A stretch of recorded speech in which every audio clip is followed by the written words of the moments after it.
Giorgia Clocchiatti. Oggi ci parlerà dei suoi vini di produzione autoctona e produzione casalinga. Uno su tutti che mi ha incuriosito è Brigante. Ci spiega che cos'è questo vino particolare? Il Brigante è uno spumante, metodo autoclave naturalmente, Sarmat, e base Chardonnay, vendemmiato al momento giusto, fatto fermentare e dopo messo in autoclave e imbottigliato. Quindi un vino per l'estate? Per l'estate, e no, tutto l'anno. Tutto l'anno? Tutto l'anno, vedo che va tutto l'anno.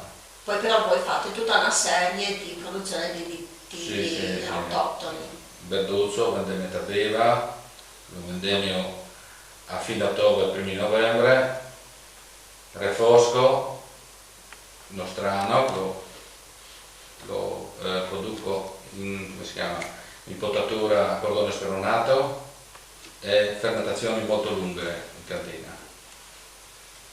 Poi ci vuole più tempo per conservarlo e pronto per la mescita, ci va un anno e mezzo. Un vino più elaborato. Più lavorato, sì. Sperando che venga l'annata giusta, però non tutte le annate. E questo 2020 com'è nata?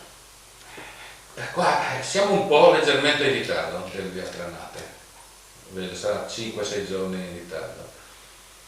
Però noi qua deve essere bello settembre-ottobre, allora lì si fa l'annata. In Friuli così, perché si capitano delle giornate piovose, settembre-ottobre, per i rossi è finiti. Se noi veniamo a trovarla, qual è il vino che ci proporrebbe per proprio quello che caratterizza la sua azienda?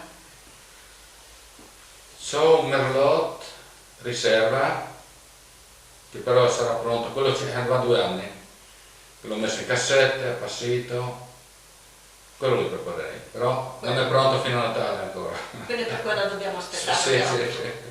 Bene, ringraziamo Giorgia Clocchiatti per averci illustrato i vini della sua cantina e speriamo di poter degustare presto i suoi vini. Grazie. Grazie a voi, vi aspetto in cantina.